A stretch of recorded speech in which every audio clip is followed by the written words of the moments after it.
जय श्री महाकाल दोस्तों। तो आज है हलचट जिसमें हल की पूजा होती है और ये आप देख सकते हो मेरी पूजा की पूरी तैयारी हो चुकी है। इसमें बेटे की माँ ये व्रत करती है, बेटी की माँ भी कर सकती है, बेटा बेटी क्या बराबर है। बच्चे तो एक माँ के होते हैं तो वो तो दोनों के लिए ही कर सकती है। आज के व्रत में हल से जुता हुआ कुछ नहीं खाते, जैसे अगर खेत की कोई भी चीज़ बनी हुई हो वो नहीं खाते। हाँ, अगर हाथ से आपने आपके घर में गमले में या घर में कुछ भी सब्जी वगैरह लगाई हो तो आप उसको खा सकते हो और वही चढ़ता भी है। आपके घर में जो भी फल फ्रूट जो भी आपके घर के बाहर हो, मेरे घर के बाहर जाम का पेड़ है, तो एक मेरे घर के बाहर के वाले जाम से तो नहीं मिला मुझे, दूसरे वाले के यहाँ से मिला, क्योंकि सारे बच्चे तोड़ के खा जाते हैं। तो मेरी प्रॉपर तरीके से पूरी तैयारी हो चुकी है और आज मैं करने जा रही हूँ पूजा। अब मैं करने जा रही हूँ, आज क्या, अब मैं करने जा रही हूँ पूजा। थोड़ी सी मिस्टेक हो जाती है बोलने में। तो मैं आप लोगों को मेरी पूरी तैयारी दिखा देती हूँ। जब मैं घर में करती हूँ ये वाली पूजा, सिंपल हल्की पूजा होती है, तो मैं इसमें ज़्यादा नहीं करती। बट जब जो कल पूजा होगी उसमें तो बहुत कुछ होगा। कल का ब्लॉग देखने में आप लोगों को बहुत मज़ा आएगा। आज का तो थोड़ा सा सही सिंपल है, तो मैं आप लोगों को दिखा देती हूँ मेरी तैयारी। जो जो मुझे बाहर मिला है अपने घर के, खेत का कुछ नहीं चढ़ेगा, ना खेत के फूल चढ़ेंगे, ना चावल चढ़ते हैं। इसमें चावल भी वो वाले होते हैं जो हाथ से बोए जाते हैं, वो वाले चावल होते हैं। फूल फल जो भी होता है आपके यहाँ, अब नारियल तो हाथ से बोया नहीं जाता, वो तो बहुत ऊपर पेड़ पे लगता है, उसकी खेती तो होती नहीं है। सो नारियल आप लोग नारियल चढ़ा सकते हो, तो इसमें मैं नारियल चढ़ाऊँगी। इसमें आप लोगों को तैयारी दिखा देती हूँ अपनी। तो ये रही मेरी पूरी तैयारी। जो मुझे घर के बाहर फल फूल जो भी मिला वो मैं लेके आ गई। ये पूजा की सामग्री है, जो भी आपको आपके पास जो भी चीज़ें अवेलेबल हो आप उससे इस चीज़ की पूजा कर सकते हो। और ये रहा हल। बाहर जाना पड़ता है, हल ढूंढना पड़ता है। गांव में तो क्या होते हैं, बड़े बड़े हल होते हैं, कहीं भी एक घर के बाहर हल लगा लिया जाता है या पीपल के पेड़ के नीचे लगा लिया जाता है, तो सारी औरतें वहीं पर कर लेती है। हमारे साथ ऐसा नहीं होता है, सिटी वालों के साथ में बहुत मुश्किल होता है, तो हम लोग छोटा सा हल घर पर ले आते हैं। तो चलो पूजा करते हैं। जय श्री महाकाल दोस्तों। तो यहाँ से मेरी पूजा स्टार्ट होती है। मैं गंगा जल तो नहीं होता है प्रॉपर तरीके से, तो मैं जल से ही पूरा शुद्ध करती हूँ। उसके बाद में सबसे पहले मुझे दीपक जलाना था। कहते हैं कि सबसे पहले दीपक जलाना चाहिए, बट मैं हर बार कभी-कभी जल्दी जला देती हूँ और कभी-कभी लेट, क्योंकि भूल जाते हैं यार। व्रत वाले रोज़ तो पहले ही तो व्रत रहते हैं। कल मेरा मतलब ये वाला मेरा चौथा व्रत था और 4 व्रत लगातार होने की वजह से आपको पता है मेरी हालत कैसी होगी। मेरा चेहरा भी आप लोगों को अभी दिख रहा होगा, बहुत फीका-फीका पड़ गया है। तो आप अगर हलछठ का व्रत करते हो, हलछठ का व्रत वैसे हर जिनके बच्चे होते हैं ना, उस हर लेडीज़ को करना चाहिए। इससे बच्चों पर बहुत अच्छा इसका आशीर्वाद भी मिलता है। जिनको बच्चे नहीं हो रहे हैं, ये जो बच्चों के लिए परेशान हो रहे हैं, जिससे बच्चे नहीं ठहरते हैं या मिसकैरेज हो जाता है जिसका, वो भी ये व्रत स्टार्ट कर सकता है। मैंने तो बहुत सारे लोगों को देखा है, मेरे सामने चलता-फिरता सबूत भी है। भाभी को बेटा नहीं हो रहा था, बेटियाँ ही थी उनकी, उन्होंने ये व्रत किया था और शायद उनकी बड़ी बेटी 15-16 साल की होने के बाद में उनको बेटा हुआ है। तो हाँ, बहुत प्रभावशाली व्रत है ये। आप अगर श्रद्धा से करते हो इस व्रत को, तो आपको इसका फल बहुत अच्छा मिलता है। बेटे की माँ करती है, मैं तो दोनों के लिए ही करती हूँ। इस पूजा के बाद मैं दोनों को ही इसका आशीर्वाद दिलाती हूँ, क्योंकि यार बेटा और बेटी क्या, मेरे लिए तो दोनों ही बराबर हैं, मेरी दोनों संतान हैं, तो मैं दोनों का ही करती हूँ। तो आप पूरी तरीके से आप देख सकते हो, मेरी जो भी पूजा-पाठ होती है, कुछ पूजा मैं बस तीज की पूजा मंदिर में करने जाती हूँ, क्योंकि उसमें जागरण करना पड़ता है। बाकी सारी पूजा मैं घर पे ही करती हूँ, सारे व्रत मैं घर पे ही करती हूँ। इससे पहले भी एक व्रत था जिसके मैंने ब्लॉग नहीं बनाया, क्योंकि मेरे को थोड़ी-सी तबीयत नहीं ठीक लग रही थी, मैं कंफर्टेबल फ़ील नहीं कर रही थी, इसीलिए मैंने नहीं बनाया। बाकी तो आप देख ही सकते हो मेरी वीडियो। अगर आपको मेरी पूजा में कुछ भी मिस्टेक लगती है, कुछ भी छोटी-बड़ी कोई गलती लगती है, तो आप मुझे कमेंट सेक्शन में ज़रूर बता सकते हैं। और आपके यहाँ छठ कौन-सी होती है? बहुत सारी छठ होती है, कोई दिवाली के बाद वाली करता है छठ, कोई होली के बाद वाली छठ करता है। तो 3-4 प्रकार की छठ होती है। तो हम लोग ये वाली छठ करते हैं, गणेश चतुर्थी वाली, गणेश जी से जो गणेश जी में आती है वो वाली हम लोग छठ करते हैं। बहुत सारी छठ होती है, साल पे 4 छठ आती है। तो आप कौन-सी वाली छठ करते हो और आप छठ पे क्या खाते हो? इसमें हम लोग छठ पे कुछ नहीं खाते हैं, हमें हल का नहीं खाना पड़ता है। अगर आप हल का खाते हो तो आपका व्रत टूट जाएगा, खंडित हो जाएगा, ये व्रत नहीं लगता है। ये हल छठ है ना, तो इसमें हल से जुती हुई कोई भी चीज़ नहीं खाते हैं। हम लोग तो क्या खाने को कुछ मिलता ही नहीं है इस व्रत की वजह से। क्योंकि हल के बिना कोई सब्ज़ी, अब सिटी में है तो कोई घर पे सब्ज़ी नहीं लगा सकते, इतना बड़ा कोई गार्डन नहीं होता है घर के साइड में, या इतनी बड़ी बालकनी नहीं होती है जहाँ हम सब्जियाँ उगा सकें या कुछ भी फल फ्रूट कुछ भी उगा सकें, ऐसा कुछ भी नहीं होता है। ऑप्शन थोड़ा बहुत होता है कि आप 8-10 गमले रख सकते हो। अगर आप कुछ फल वगैरह, सब्ज़ी वगैरह लगाते भी हो, तो दूसरे ही नोच खा जाते हैं। तो यहाँ हमारे पास तो ऐसी कोई सुविधा नहीं होती। तो मैं खाती हूँ थोड़ा बहुत दही, उससे खा लेते हैं और सिंगाड़े के आटे की पूड़ी बना लेती हूँ, क्योंकि हलवा खाया नहीं जाता मीठा, तो मेरे से बिल्कुल भी नहीं खाया जाता। आप लोग भी कैसे करते हो मुझे ज़रूर बताइएगा। आपके यहाँ को मतलब कैसे ये होता है वो ज़रूर बताना। अधिकतर एमपी वाले ये व्रत ज़्यादा करते हैं और मैं तो जब लल्ला हुआ नहीं था उसके पहले से ये व्रत कर रही हूँ, क्योंकि मुझे किसी ने बोला था कि ये व्रत ले लो, तो फिर मैंने ये व्रत लिया था। और मुझे सारे व्रत किसी और ने ही, मेरे पड़ोस में जो भाभी रहती थी उन्होंने ही दिलवाए। तीज का व्रत मैं पहले से ही रहती थी, कुँवारी थी तब से। बस ये जो बच्चे होने के बाद या बच्चे होने से पहले मुझे ये वाले व्रत दिलाए गए थे।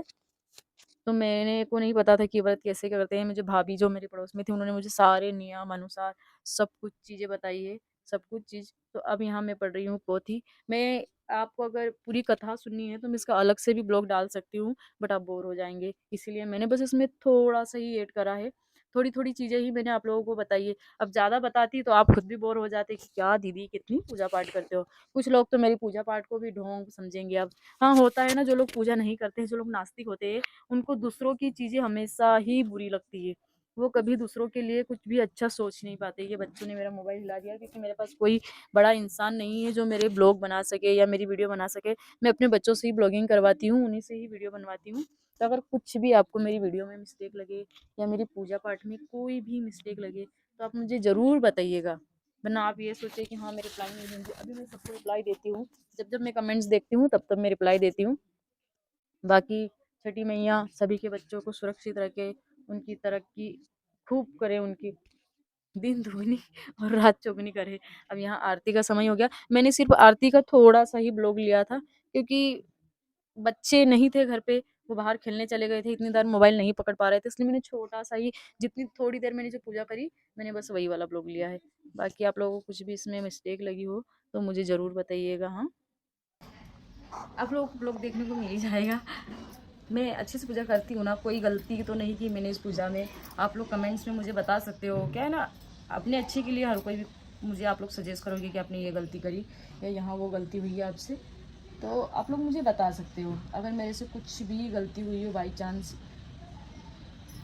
कभी कभी हो भी जाती है, ऐसा नहीं है कि गलती आपसे होती नहीं है, हो जाती है गलतियाँ, किससे नहीं होती है। तो अब मैं बच्चों को धागा बांधूंगी, नाड़ा बांधूंगी। इस पर जो चढ़ाया हुआ होता है ना, वो बच्चों को बांधना चाहिए बच्चों की सुरक्षा के लिए।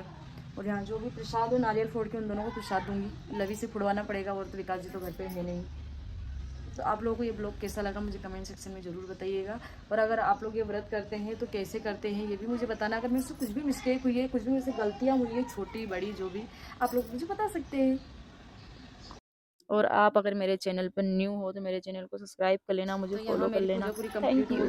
फ्रेंड्स, पिंकी का न्यू ब्लॉग आ चुका है जिसमें उन्होंने हलचट की पूजा की है, और ये पूजा उनके बच्चों के लिए उन्होंने पूजा की है, जिसमें से उन्होंने पूरा श्रृंगार करके रखा हुआ है। अभी तक पिंकी ने कोई भी श्रृंगार नहीं करती थी, अब उन्होंने पूरा सिंदूर, महावर वगैरह और जो मंगलसूत्र वगैरह सब कुछ पहन लिया है। और भाई पूजा है तो फिर वो श्रृंगार तो सब ही होता है। अभी कोई अलग तो नहीं हो गए हैं, डाइवोर्स तो नहीं हो चुका है, लेकिन है तो अभी भी उनकी पत्नी। तो इसलिए अपने बच्चों की के लिए, अच्छे रहने के लिए ये पूजा कर रही हैं पिंकी फैथरॉड। और भगवान से यही दुआ करती हैं कि मेरे दोनों बच्चे सही रहें।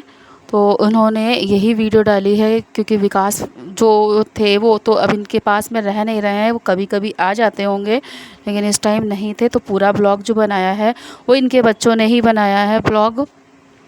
तो आप देख सकते हैं बच्चों ने जैसा बनाया है वैसा बना पाए हैं। लेकिन देखिए, पिंकी जो कह रही थी कि पूजा जिस तरीके से मैं कर पाई हूँ उस तरीके से हो गई है, लेकिन पिंकी ने जो पूजा की है तो उसमें जो अनाज रखे जाते हैं, 7 अनाज रखे जाते हैं हलचट की पूजा में, तो वो इन्होंने कुछ भी नहीं रखा है। वो जो अनाज होते हैं वो रखे जाते हैं अनाज, लेकिन ऐसा इसमें होता है कि उस दिन जुता हुआ कोई भी चीज़ खाना नहीं चाहिए। आप दूसरे दिन खा सकते हैं, लेकिन जो हल्की जुती हुई चीज़ें जो होती हैं वो सब रखी जाती हैं। और इसमें जो हलचट में 6 दोने ले लेते हैं या गिलास ले लेते हैं, वो सब रखा जाता है, क्योंकि सातों मिल के इसमें अनाज होते हैं, वही बच्चों को दिए जाते हैं अनाज, लेकिन खुद नहीं खा सकते हैं। खुद बाद में खाते हैं, दूसरे दिन खा सकते हैं, लेकिन उस दिन नहीं खाते हैं। उस दिन कोई भी हल्की जुती हुई चीज़ नहीं खाते हैं, जैसे कि चीनी हो गई तो चीनी भी नहीं खा सकते हैं। क्योंकि चीनी जो होती है वो गन्ने की होती है, तो गन्ना भी हल से जुता हुआ होता है, इसलिए चीनी नहीं खा सकते हैं, ना ही गुड़ खा सकते हैं। अगर आपको मीठे में कुछ खाना है तो आप या तो छुआरे हो और या तो फिर जो खजूर होते हैं उससे भी आप मीठा कर सकते हैं, लेकिन आपको चीनी मीठा नहीं लेना है। आप दही ले सकते हैं, आप कूटू की पकौड़ी है वगैरह जो बता रही हैं तो वो भी बना सकते हैं, लेकिन घी में बना सकते हैं। और जैसे कोई रिफाइंड वगैरह होता है इसमें नहीं बना सकते हैं। कोई भी हल्की जुती हुई चीज़ नहीं खाना चाहिए, इसमें दूसरे दिन खा सकते हैं। कूटू की पूड़ी के अलावा इसमें जो चावल होते हैं, ब्राउन कलर के चावल होते हैं, वो इसी में ही खाए जाते हैं, हलछट में ही खाए जाते हैं। उसको बोलते हैं पसई के चावल। तो वो इस तरीके से उसमें उबाल के एक खिचड़ी के फॉर्म में आप खा सकते हैं, उसको पसई के चावल बोलते हैं। तो आप ऐसा भी कुछ खा सकते हैं, लेकिन इसमें पसई के चावल भी बहुत ज़रूरी होते हैं, खाए जाते हैं, बहुत से लोग खाते हैं। और कुछ लोगों को पसंद नहीं होते हैं तो वो नहीं खाते हैं, तो वो अपने अकॉर्डिंग जो भी उनको अच्छा लगता है वो खा सकते हैं। देखिए पिंकी के साथ इतना सब कुछ होने के बाद भी, लेकिन देखिए पिंकी ने अपने बच्चों की पूजा नहीं छोड़ी है। वो इतना झेल रही है, इतना सब कुछ कर रही है, लेकिन उसने अभी तक कोई भी ऐसी पूजा नहीं छोड़ी है। लेकिन हाँ भाई, बच्चा है तो बच्चे के लिए तो पूजा की जाएगी। अब आगे देखते हैं, अगर करवा चौथ आती है तो करवा चौथ में ये पता नहीं व्रत रहती हैं कि नहीं रहेंगी, क्योंकि पिछली बार जो करवा चौथ पड़ी थी तो पिछली बार तो करवा चौथ का ये व्रत रही थी, और इस बार पता नहीं क्या होता है, रहेंगी कि नहीं रहेंगी। तो वो देखने के लिए आप आगे की जो वीडियो आएगी उसमें आप बने रहिए। हम ऐसे ही आपके लिए वीडियो लाते रहेंगे। और वीडियो अगर अच्छा लगा हो तो प्लीज़ वीडियो को लाइक करें, सब्सक्राइब करें और शेयर करना ना भूलें। मिलते हैं नेक्स्ट वीडियो में, तब तक के लिए बाय बाय।